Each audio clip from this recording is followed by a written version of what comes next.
আমাদের মনকার নেকির ফেরেশতা আসার আগে একজন ফেরেশতা আছে, তার নাম হলো নুমান ফেরেশতা। এই নুমান ফেরেশতা এসে আপনাকে ডাক দিয়ে উঠায় বলবে, বান্দা ওঠো, ও বান্দা ওঠো। বান্দার রূহটা দিয়ে বলবে, বান্দা হে আল্লাহ তাআলা তোমার জানটা দিয়েছিল, আজরাইলের রূহটা বাইর করেছে, আমি নুমান ফেরেশতা তোমার কাছে রূহটা পৌঁছায় দিলাম। নুমান ফেরেশতার হাতের মধ্যে দুই টুকরা কাপড় কাগজ থাকবে, এক টুকরা হলো নেকির আমল, একটা হলো বদের আমল। ডাকতে বলে, বান্দা এই নাও,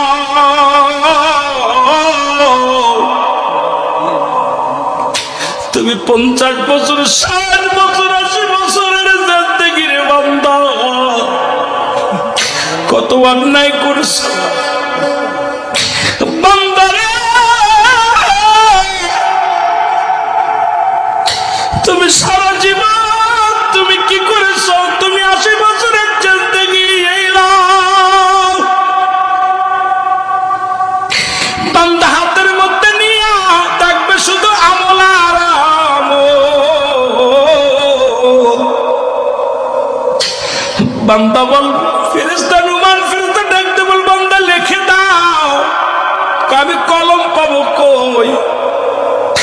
বলে, বান্দারে কলম তোমার ডান হাতের শাহাদত আঙ্গুল মোবারক।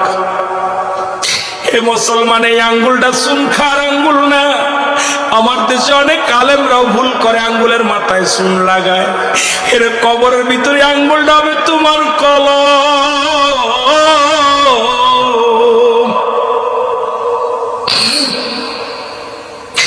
এই আঙ্গুল দিয়ে তোমার লেখা লাগবে, যার যার আমল নামা লেখা লাগবে।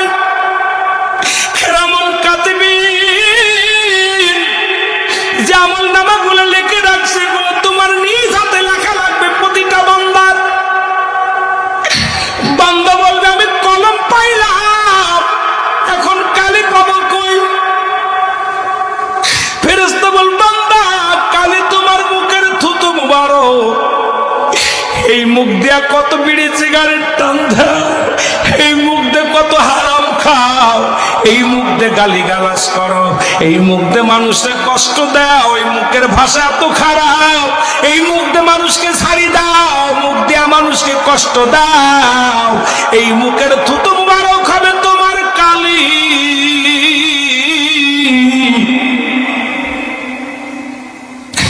হে মুসলমান, কালি যদি নষ্ট হয়ে যায়, কলম দিয়ে লেখা সম্ভব নয়।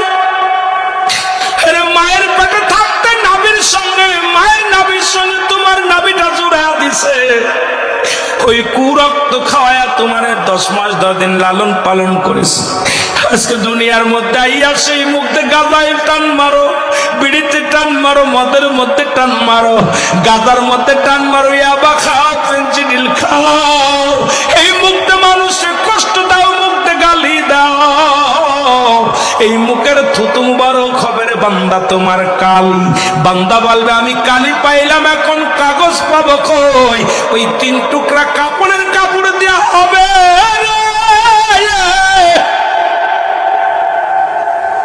3 টুকরা কাপড়ের কাপড়, 1 টুকরা কাপড়ের কাপড় গা থেকে খুলে নেবেন, খুলে নিয়ে বলবে, বান্দা এই নাও কাগজ, তুমি এর মধ্যে লেখা শুরু করো।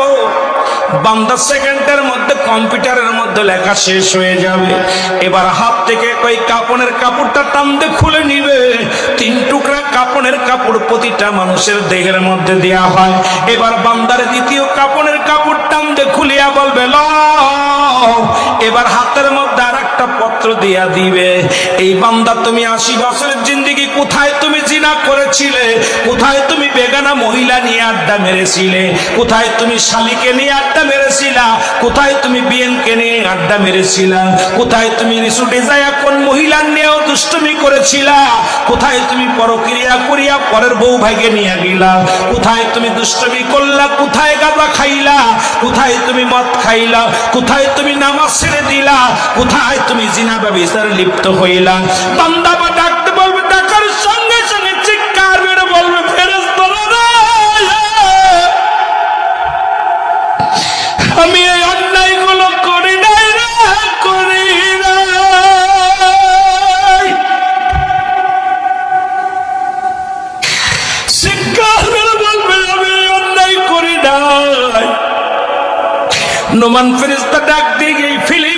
সামনে হাজির করে দিবে, দেয়া বলবে বান্দা কত মাস, কোন তারিখ, কোন বছর, কত বছর বয়সে কোন ডিসুটে ছিলা, কোন পার্কে ঘুরতে গেছিলা, কোন জায়গাতে দুষ্টুমি করছো, সব সামনে হাজির হয়ে যাবে।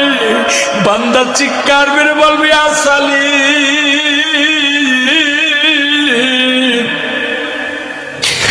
আমাকে তুমি নিরাপত্তা দাও আল্লাহ, তুমি আমাকে নিরাপত্তা দাও। ও মুসলমান, বান্দা লিখতে চাইবে না, ডান পাশের মাটিগুলো বাম দিকে চাপ দিবে, বাম দিকের মাটিগুলো বাম দিক, ডান দিকে চাপ দিবে, ডান পাশের আটটিগুলো বাম দিকে চলে যাবে, বাম দিকের আটটিগুলো ডান দিকে চলে যাবে। উপর থেকে চাপ দিবে, নিচের থেকে চাপ দিবে, এক একটা গম্বুজ দিয়া বাড়ি মারবে, শত শত গাছ মাটির নিচেই নেমে যাবে, আবার বান্দার উঠাইবে। ওই বান্দার কবরের চিৎকার যদি দুনিয়ার কোন মানুষ যদি একবার শুনতো,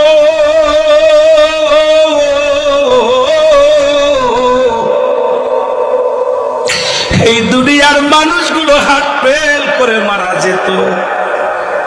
কবরে আযাব হয় একমাত্র পশুতে বুঝতে পারে। আপনি বিশ্বাস না করলে আগামীকাল আপনার মা বাবা কবরের পাশে একটা গরু বাঁধবেন, এই যে পাশে গরুস্থান আছে, ভালো খাবার দিবেন, ঘাস পাতা দিয়ে ভালো খাবার দিয়ে একটু চোখের আড়ালে দাঁড়ায় থাকবেন, দেখবেন গরুটা রশি ছিঁড়াছিঁড়ি করবে, দু চোখ দিয়ে দরদর করে পানি ছেড়ে দিবে, গরুটা শুধু টালুমালু তাকাইবে। কারণ কবরে আযাব একমাত্র দানব এবং মানব বুঝতে পারে না, তাছাড়া সব প্রাণী কি, সব প্রাণী বুঝতে পারে কবরে আযাব। মুসলমান শুনে নাও, এত কষ্ট দিয়া তোমাকে লেখাইয়া যতক্ষণ পর্যন্ত তোমার লেখা হবে না, ততক্ষণ পর্যন্ত নুমান ফেরেশতা তোমাকে ছাড়বে না।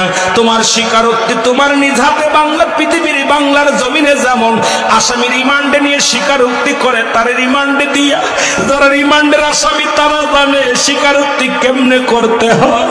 ওই কবরের ভিতরে নুমান ফেরেশতা এমন ভাবে রিমান্ডে দেবে রে,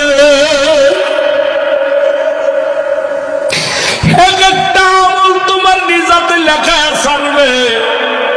বান্দারে যখন লেখা শেষ হয়ে যাবে, নোমান ফেরেশতা বলবে আরে বান্দা 50 বছরের জিন্দেগি পাইয়া, 80 বছরের জিন্দেগি পাইয়া, 60 বছরের জিন্দেগি পাইয়া দুনিয়ার মধ্যে বরবাদ করেছে, আমল করো নাই, আমি গুড বাই, আমি চলে গেলাম।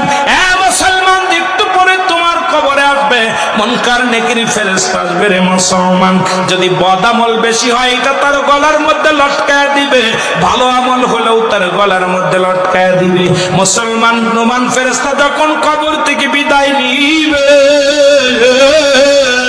নোমান ফেরেশতা আসিয়া, ও মুসলমান, নোমান ফেরেশতা যখন বিদায় নিবে, মুনকার নেকি কবরে আয়া দেখবে আপনার আমল নামাটা, দেখি আফসোস করে বলবে আরে বান্দা, 80 বছরের জিন্দেগি পাইয়া কত উলামা کرام আলোচনা করলো, তুই পথে ফিরিস না,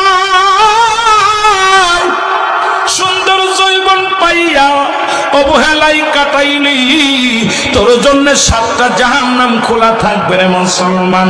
আল্লাহ বলেন ওয়াইদাতুলিল কাফিরিন,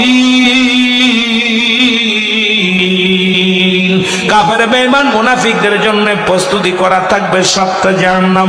7টা জাহান্নামের দরজাগুলো খুলে দিবে, কিয়ামত পর্যন্ত কবরের ভিতরে আগুন আসবে, বিশ্ব আসবে, সাপ আসবে, ওই মৃত্যু কবরের ভিতরে। মুসলমান শুনে নাও, কিয়ামত পর্যন্ত তোমার কবরে আযাব শুরু হয়ে যাবে, কিয়ামত পর্যন্ত জাহান্নাম থেকে কবর পর্যন্ত তোমাকে একটা মুসলমান দরজাগুলো খুলে দেয়া হবে।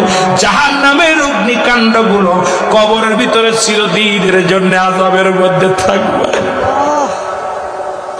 ইমানদার যখন, ইমানদারদের জন্য মুসলমান মুনকার নেকির ফেরেশতা বলবে বান্দা তুমি বড় ভাগ্যবান, তোমার জন্য খুলে দেয়া হবে 8টা জান্নাত। আল্লাহ বলেন ওয়াইদাতুলিল মুমিনিন, মুমিনদের মুমিনদের জন্য, মুত্তাকিনদের জন্য 8টা জান্নাত খুলে দেয়া হবে। জান্নাত থেকে নিয়ামত গুলো, পানি বাদাম, পানি, ফল, যত নিয়ামত গুলো জান্নাত থেকে, সব নিয়ামত গুলো কবরে শুয়ে শুয়ে কিয়ামত পর্যন্ত ভোগ করবে মুসলমান। 8টা দরজায় খুলে দেয়া হবে। 8টা জান্নাত থেকে নিয়ামত গুলো তোমার কবর পর্যন্ত আসা আনবে। ও মুসলমান শুনে নাও, এই জন্য দুনিয়া থেকে এমন আমল করো যে আমল গুলো করলে আমি আপনি জান্নাতে যেতে পারি, জাহান্নামী যেন না হয়। আল্লাহ যেন সেই তৌফিক দান করে। জোরে জোরে চিল্লায়া বলা যাবেন আল্লাহু আকবার।